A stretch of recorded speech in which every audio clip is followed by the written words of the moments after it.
Thought Curator podcast. How are you people? How are you doing? Oh, it's been way too long. I hope that you're fine. I hope that you're doing amazing. Welcome to yet another episode. I am just going to start this podcast by reading to you what I had written to myself some time back. And it said something like, your story, Faith, has always been so beautiful, so colorful, because God has never left your side. Walk and seek righteousness, and trust me, the abundance you desire will be unleashed. This is a word that I just wrote to myself. Sometimes I just sit down and write myself a letter, and as I was writing a letter to myself at 29, that is what I finished my letter with.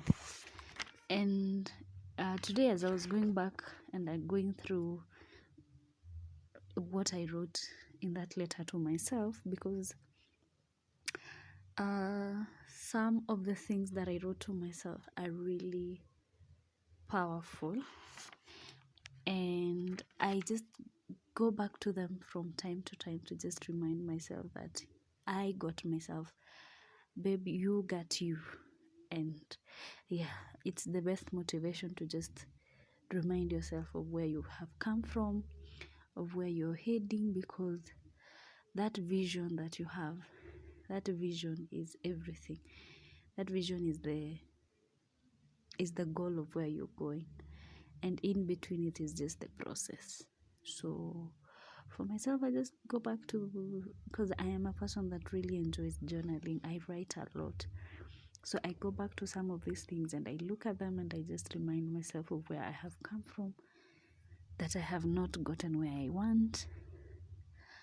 And looking back, there have been things that I have written before that come to pass sometime in the future, and I do not even realize it at that moment. It is only until I go back and then I realize, wow, I had written this is how exactly I'd wanted it to happen, and it has happened. So I'm also very mindful of just staying in gratitude and just being grateful for the things that I wish for the things that I already have, and for the things that may not be mine. Because it is only when you stay in the will of God that you get what is perfect for you. So for me, there are some things I wish for, and maybe it is not the will of God. So even when it doesn't happen, I still want to remain grateful. I still want to thank God for not allowing me to have those, because maybe it doesn't come with His will. Maybe it doesn't come with the perfect will of God. So I am learning a lot. An update to my life is that I recently, in the past 2 months, I recently graduated from a Kingdom Foundation course. It's a course where you just, if you want to be stronger as a Christian and just go deeper spiritually, you can just go through that course. So I went through a 4-week course, a 1-month course, which leads to another 2-year course, which is now going to be called the Kingdom Academy. And I am planning to enroll on it because I realized that I want to do more of this. I want to know more of God. I want to be God-centered. And everything is easier with God around. If God, there's a little clip that I listened to very recently from a friend. I even requested that friend of mine to send it to me. It was a clip that said, God cannot be the omega to something that he did not start. You have to seek the will of God first, then he will be the omega over your life. He cannot be omega over something he's not alpha to. So you want him to be alpha over something that he did not approve.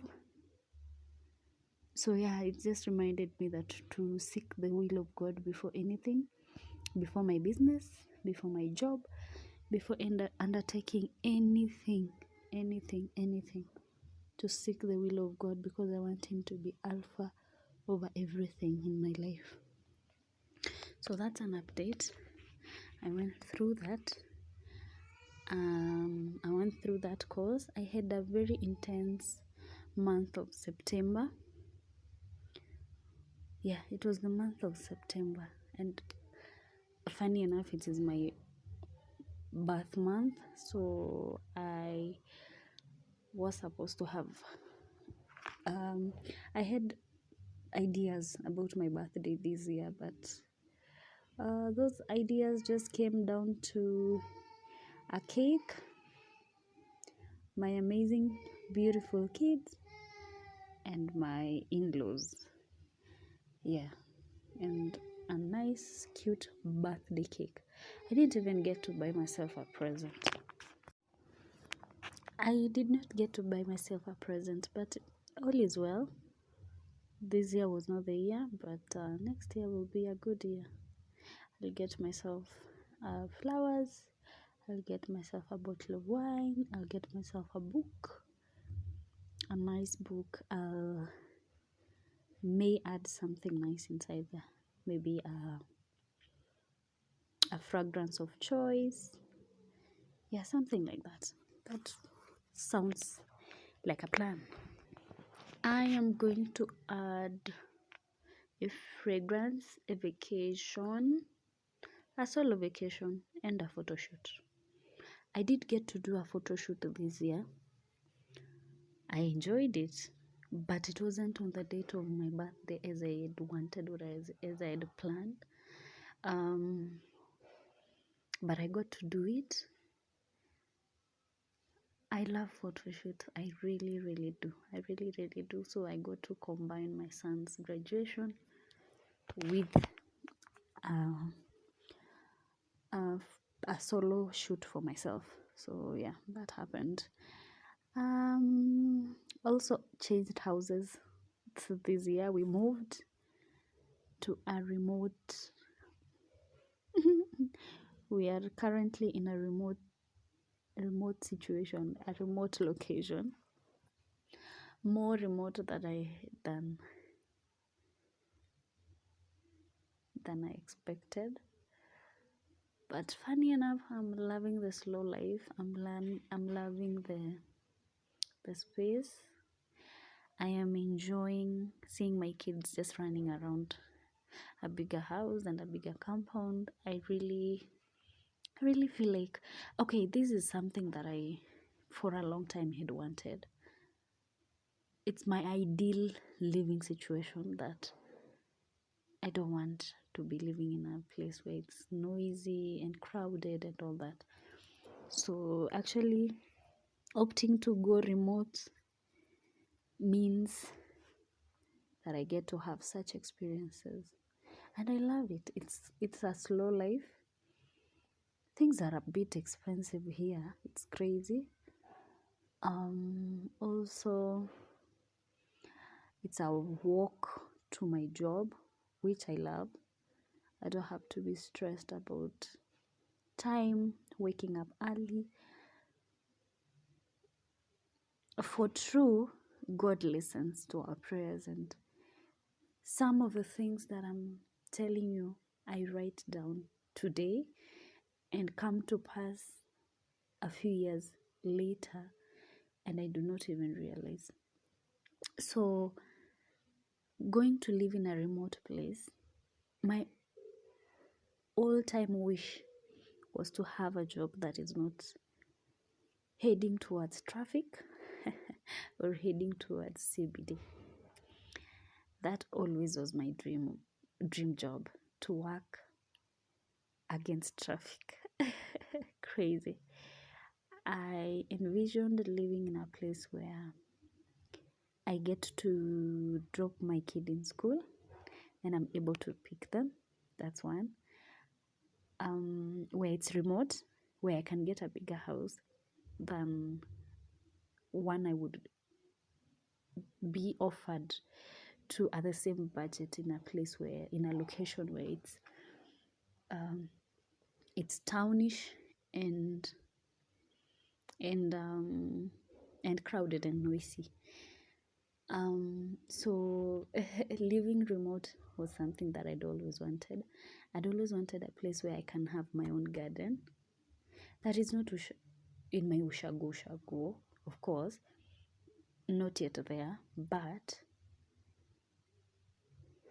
I always also wanted to be able to have a garden of my own within my living situation and be not so many minutes away from my job. Also, that whenever I needed to be home as quick as I can, I be able to and not have to dandia as many matatus as crazily possible to get home. So at the time when I was looking for a job, it was not even close. In the place that we were living in at that moment, it would be crazy to imagine that I would get a job that is the opposite of going to Nairobi town. That's one. Number two was that which organization or company would you get that is in the remote areas? That's crazy. And which house would you get to have a garden? That's crazy. So it looked wildly impossible, even at the point when I was talking about it with my sisters-in-law, because at some point I did have a chat with them about it. We were just talking, and I was like, I would really like to work in such a place where I don't have to be so far away from the kids and all that. Majorly, it's just having the time, just being able to leave work and be able to get home just like that and save more time on spending time with them before bed. Also in the morning, if I get to wake up as late as I can and not lose on my sleep, but still be able to go to work. And if I want to go for lunch, I am still able to. Oh, I thank God. This for me is a dream come true, and it just encourages me to just dream more wildly, be more wild with the things that I can challenge God with, because this looked very impossible. But with God, I know that everything is possible, and to seek more of His will is just my take home.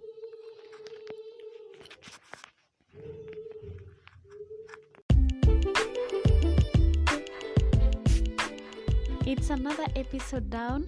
Thank you so much for listening. Thank you for coming back to this podcast. This is the Thought Curator podcast, and I'm so appreciative of you taking your time to listen to me. I hope that you have an amazing day and an amazing week, and until next time, have a good one. Bye-bye.